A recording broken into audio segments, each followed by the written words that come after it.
हाय दोस्तों, मैं बीए प्रथम वर्ष आदिकालीन काव्य के प्रथम जो ये है कबीर हैं अपन उस पाठ के पदों की व्याख्या अपन देख रहे हैं। साखियाँ बोलते हैं इनको, दोहे बोलते हैं कुछ भी। तो अपन ने 24 पद देख लिए थे। उसी क्रम में मैं अगले जो पद हैं उनको आपको बता रही हूँ। बूढ़े ते परी उभरे गुरु की लहरी चमकी, भेरा देखा जरा उतरी पड़े फरंकी। देखिए कठिन शब्द देखिए, इनमें इनका अर्थ क्या होता है। बूढ़े थे परी उभरे, बूढ़े थे का मतलब है डूबने वाले। परी उभरे, गुरु की लहरी चमकी। परी का मतलब है परंतु, उभरे का मतलब बच गए हैं। बेरहा देखा झरझरा उतरी पड़े फरंकी कि उभर गए हैं। चमकी का मतलब चमकी थी। भेरा होता है एक प्रकार की नाव होती है। और जर्जर या पुरानी। उतरी पड़गी फरंकी मतलब फुर्ती से, तेजी से। देखिए इसकी अगर प्रसंग देखें तो इसका क्या है कि प्रस्तुत जो प्रसंग है वो कबीर के गुरुदेव के अंग से उद्धृत है।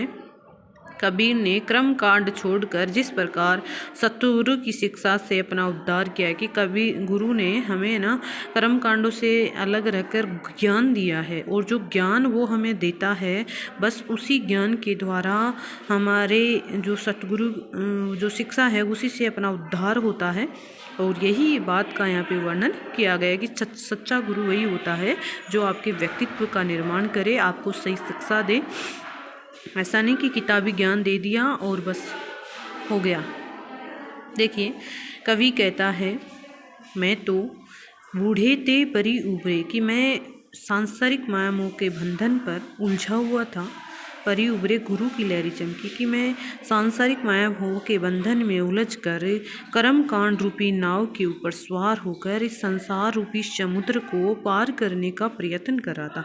अर्थात मैं इस संसार में, ऐसे होता है ना कि कर्म कांड करो, वो करो, ऐसे करो। जैसे अभी मकर संक्रांति के अवसर पर औरतें हैं वो बढ़ चढ़ कर खुद अलग अलग बांटती हैं धर्म की, इससे धर्म होता है। लेकिन वो इनका एक अंधविश्वास है। धर्म वास्तव में कहाँ होता है, जिस व्यक्ति को ज़रूरत है वहाँ बांटे, जिसकी आत्मा तृप्त हो जाए। तो यहाँ पे कबीर जो हैं वो कह रहे हैं कि वो कह रहे हैं कि वो मेरा अज्ञान था कि मैं इस संसार रूपी समुद्र को पार करने के लिए कर्म कांड कर रहा था। जैसे व्रत करना, किसी को फालतू के अंतर्गत किसी को देना, तो ये सब मेरा अज्ञान था। मैं अज्ञान में डूबा हुआ था। उससे मैं इस संसार में पार उतरने वाला नहीं था। उस कार्य से मुझे जन्म मरण के चक्कर से छुटकारा मिलने वाला नहीं था। फिर आगे कहते हैं, बूढ़े थे परी उभरे गुरु की लहर। फिर मेरे जीवन में गुरु आए और गुरु की जो कृपा रूपी लहर थी वो चमकी, उससे मेरा प्रकाश फैला, मुझे ज्ञान प्राप्त हुआ। गुरु ने मुझे मेरी नौका को जर्जर समझा। जर्जरा मतलब गुरु ने मेरी जो कर्म कांड रूपी नौका थी कि ऐसे समुद्र को पार करने के लिए नाव की ज़रूरत होती है, तो मैंने नाव बनाया था कर्म कांड को। कर्म कांड होता है जैसे ये करते हैं ना, धर्म करते हैं। जैसे मैं इतने रुपए मंदिर में चढ़ा दिए, वो धर्म है। उपवास कर लिया, वो धर्म है। तो ये है कर्म कांड।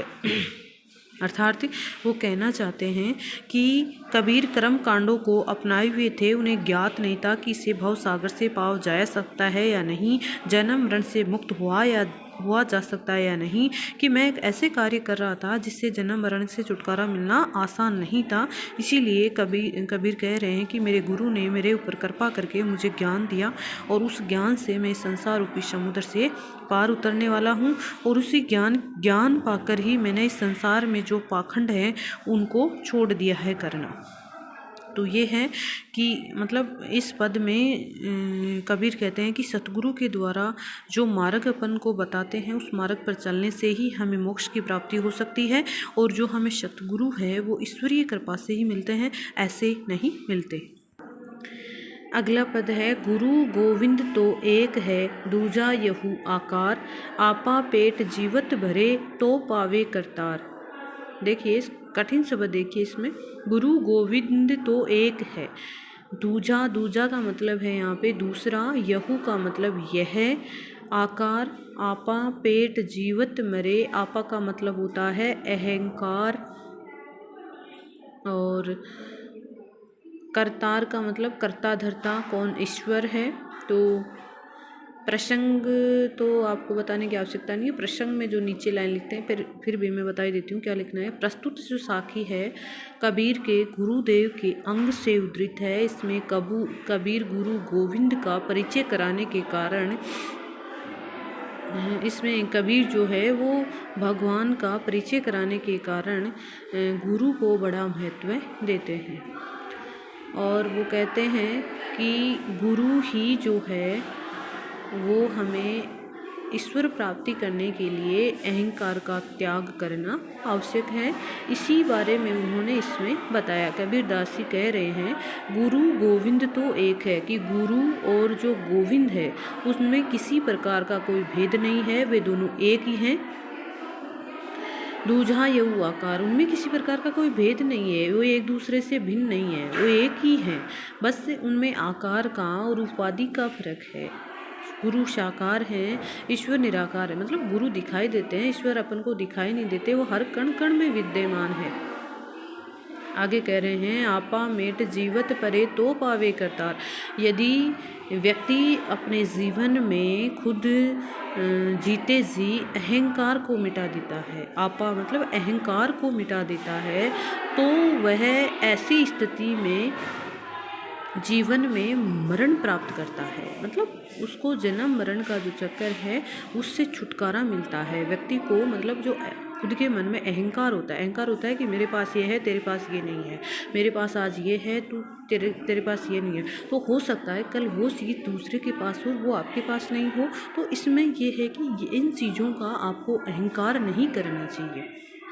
तो पावे करतार, अगर हम अहंकार को नष्ट कर देते हैं, हमारे मन से जो अहंकार है उसको मिटा देते हैं, तो फिर इस संसार में हमें ईश्वर प्राप्त हो सकते हैं।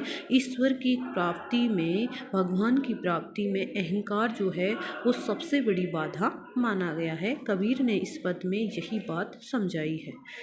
भी इसी पद में जो देखिए विरोधाभास अलंकार है। विरोधाभास अलंकार कहाँ होता है? जहाँ पर विरोध की स्थिति नहीं बन रही, मतलब विरोध हो रहा है और अपन लोगों को पता नहीं चल रहा है कि यहाँ विरोध हो रहा है, वहाँ होता है विरोधाभास अलंकार। तो इस साखी में विरोधाभास अलंकार है। और अगर विशेष में और लिखा जाए तो इसमें विशेष रूप से ये बताया गया है कि ईश्वर प्राप्ति में जो अहंकार है वो सबसे बड़ा बाधा है।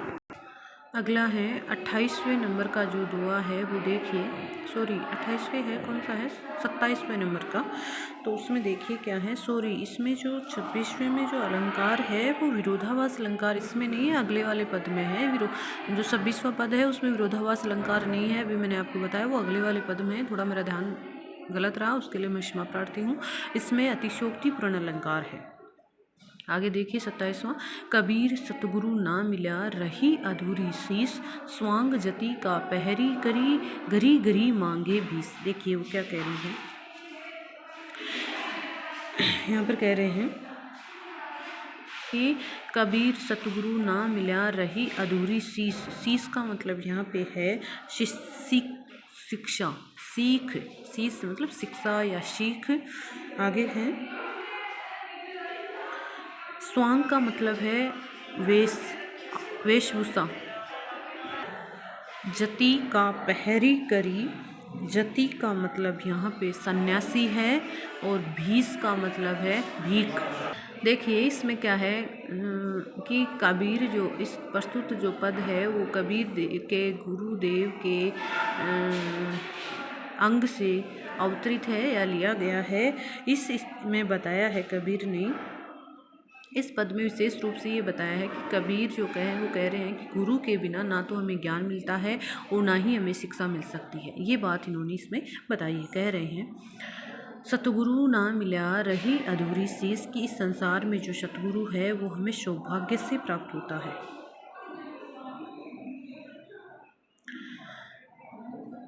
रही अधूरी शीश। अगर हमें सच्चा गुरु नहीं मिलता है तो हमारी शिक्षा अधूरी रह जाती है, हमारा ज्ञान अधूरा रहता है।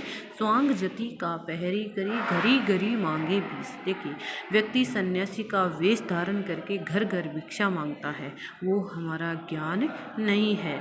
कवि ने इसमें बताया है, सतगुरु के महत्व को बताया है, कहा है कि सन्यासी का वेश धारण करने से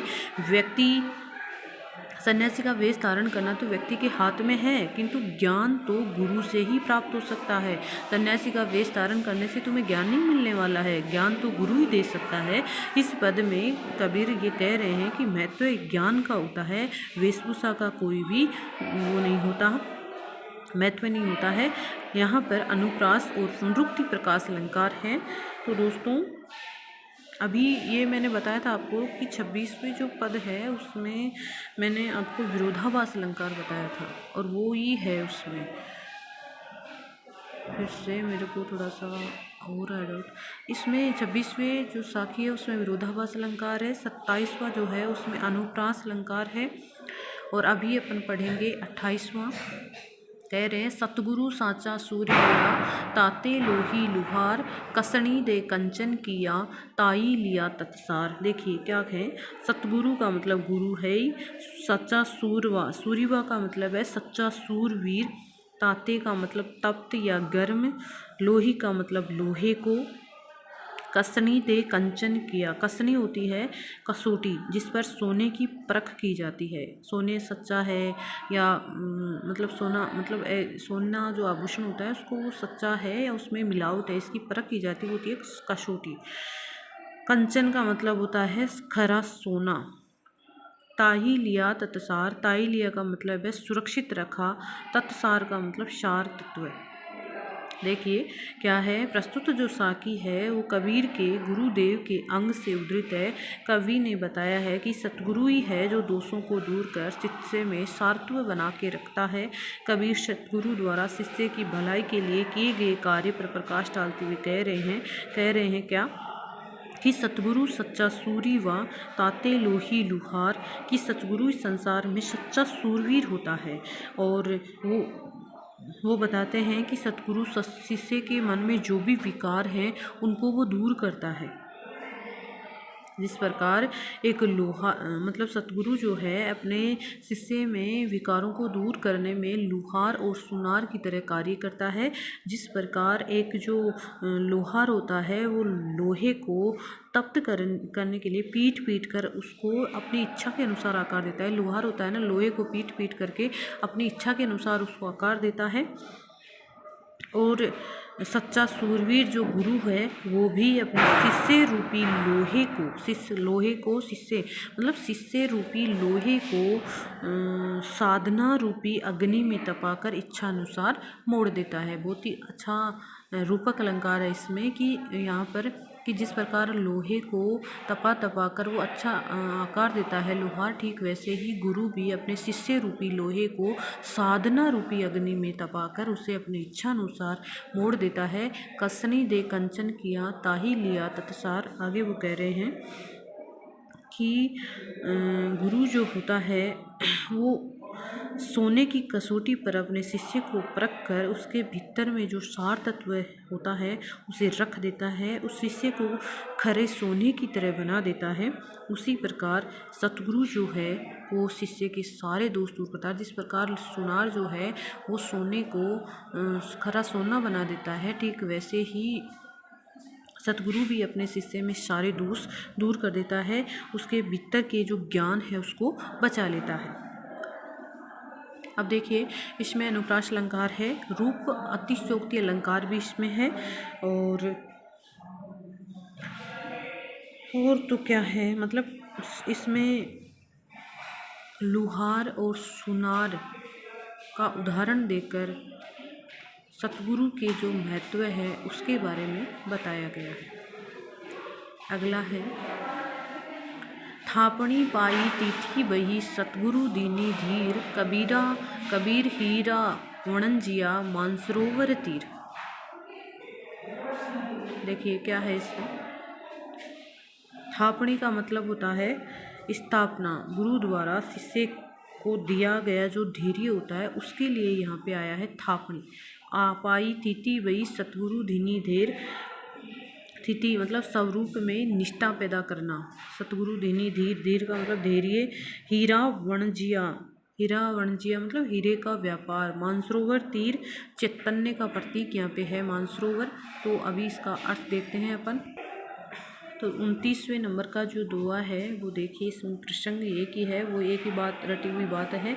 और मतलब उसमें जो नीचे आपको लिखना होता है वो क्या है कि कबीर ने गुरु द्वारा शिष्य को चैतन्य में स्थित करने के बारे में प्रतीकात्मक ढंग से वर्णन किया है। कबीरदास जी कहते हैं, सतगुरु ने कृपा करके शिष्य को धैर्य बंधाया है। थापणी पाई थाती बई, कि सतगुरु ने, ये जो कठिन शब्द मैं पहले बताती हूँ उनको आप लिख लें एक बार, उससे अर्थ करने में आसानी रहेगी। थापणी पाई तिथि बई, कि सतगुरु जो है वो कृपा करके शिष्य को धैर्य बंधाता है। कठोर साधना करना सरल काम नहीं होता है संसार में, उसके लिए जो साधक होता है उसमें धैर्य चाहिए, और वो धैर्य जो गुरु है वो ही अपने शिष्य को प्रदान करता है। कबीर हीरा वणजिया मानसरोवर तीर, आगे कह रहे हैं कि सांसारिक बुराइयों से छूटकर तत्व ज्ञान रूपी मानसरोवर के तट पर परमानंद रूपी हीरों का व्यापार करने वाला बन जाता है। कि गुरु के द्वारा शिष्य के अंतर्गत ज्ञान फैल जाता है, और वो ज्ञान ऐसा आ जाता है कि उस ज्ञान से वो जो ज्ञान है उस ज्ञान से व्यक्ति में संस्कार आते हैं, धैर्य बढ़ता है, और ये जो गुरु है वही मार्गदर्शन करके शिष्य को तत्व ज्ञान देता है। उसी के द्वारा उसका जीवन जो है वो परिपूर्ण होता है, उसको इस संसार के जन्म मरण के चक्कर से छुटकारा मिलता है। जिस प्रकार एक हीरो का व्यापारी है वो हीरो का व्यापार करता है, उन्हीं में तल्लीन रहता है, ठीक वैसे ही अगर किसी शिष्य को गुरु ज्ञान दे देता है तो फिर वो उस ज्ञान में ही लीन रहता है, उसको इस संसार में सही गलत का मतलब पता चल जाता है। अगला है 30वें नंबर का, नेह चल निधि मिलाही तत्, सतगुरु साहस धीर, निपजी में सांझी गणा बाटे नहीं कबीर। देखिए क्या कह रहे हैं। नेह चल का मतलब है अक्षय, निधि मिलाही तत्, निधि का मतलब है यहाँ पे खजाना। सतगुरु साहस धीर, तत् का मतलब तत्व है, जीवात्मा है। निपजी का मतलब होता है निपजना मतलब उत्पन्न होना। साझी घना, साझी का मतलब होता है भागीदार। बांटे नहीं कबीर, घना का मतलब अनेक, मैं मतलब मैं। प्रस्तुत साखी जो है वो कबीर के गुरुदेव के अंग से अवतरित है।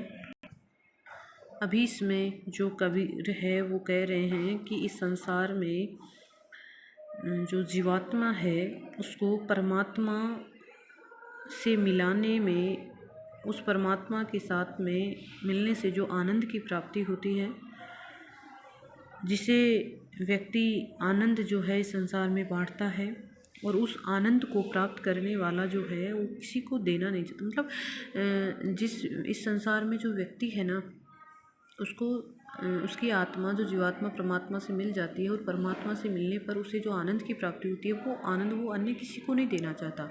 यही बात जो है कबीर ने इस पद में बताई है।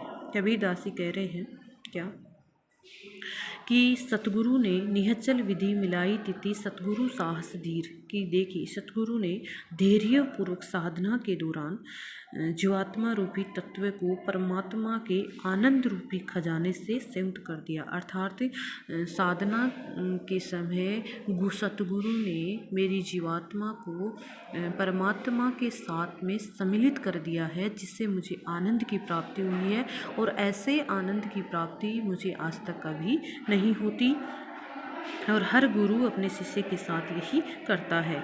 और उस जो आनंद परमात्मा के साथ मिलता है वो आनंद जो कबीर है वो यहाँ पे कह रहे हैं कि वो व्यक्ति उस आनंद को किसी को देना नहीं चाहता है। निपजी में साची गणा बांटे नहीं कबीर, कि मतलब उस जीवात्मा को प्राप्त जो आनंद होता है उस आनंद को बांटने के लिए बहुत से लोग साझीदार बनते हैं, लेकिन कबीर उस आनंद को बांटने को कभी भी तैयार नहीं हुए।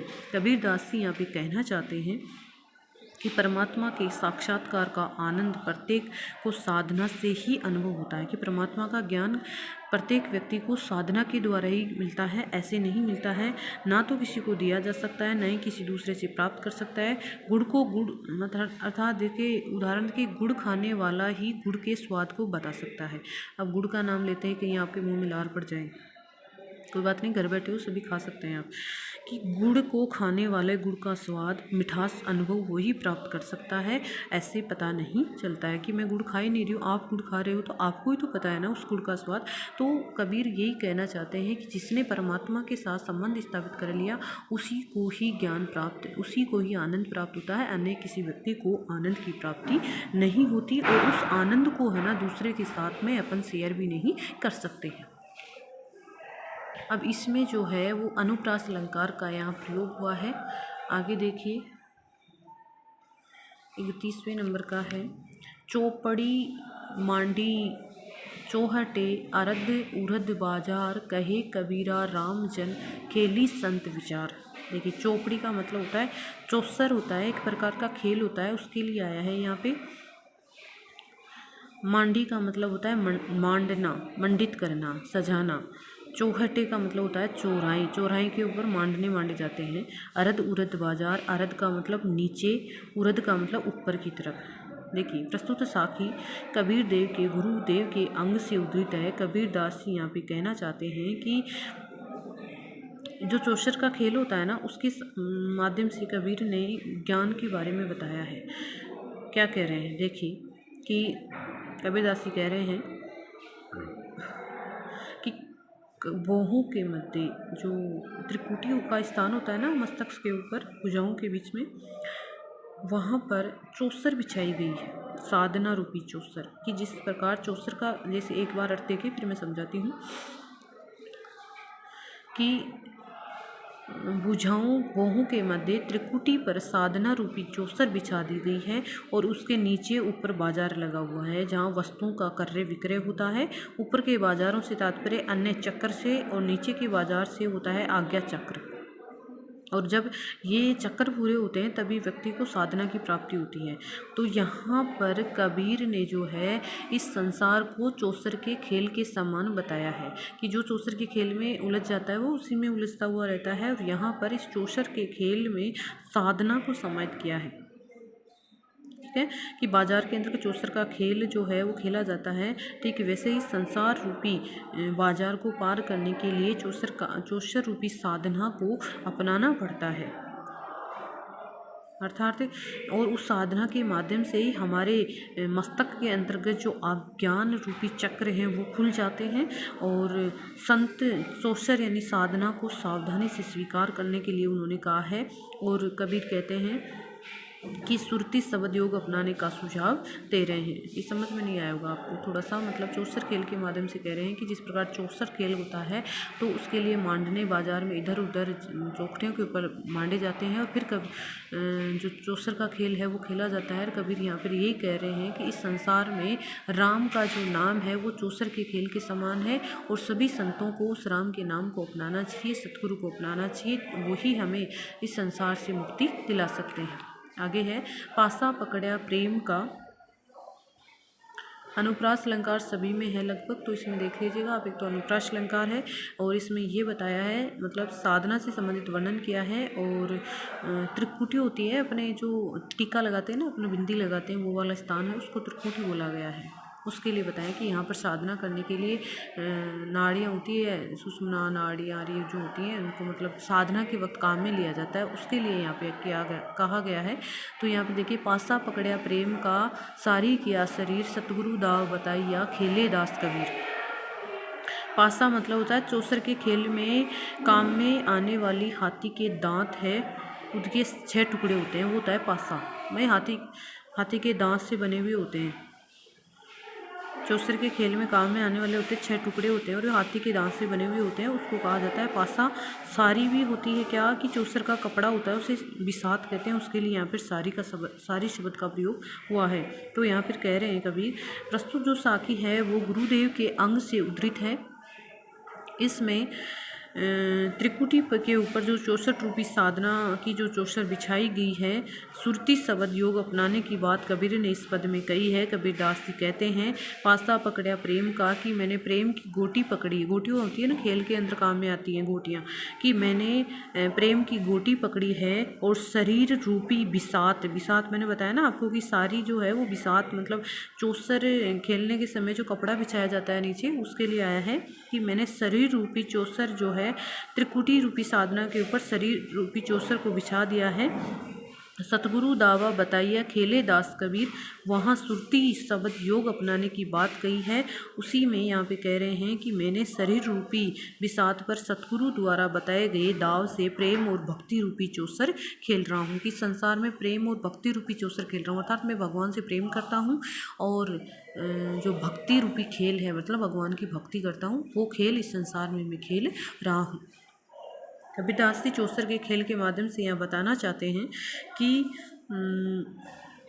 चौसर के खेल में जो पासे होते हैं वो 6 टुकड़े होते हैं, खिलाड़ी उसे बार बार से फेंकते रहते हैं। और वैसे ही कबीर ने यहाँ पर जो खिलाड़ी है वो खुद को बताया है। और ये 3 चीज़ें गोटियाँ, पासा, बिसात, ये सारी चौसर के खेल में प्रयुक्त होती है। और यहाँ पर इस संसार को उन्होंने चौसर के खेल के समान बताया है।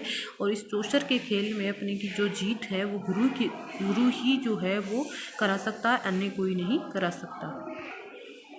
तो चलिए दोस्तों, 3 पद और आपके इसमें बचे हैं, वो अपन देखेंगे आगे वाले पद में।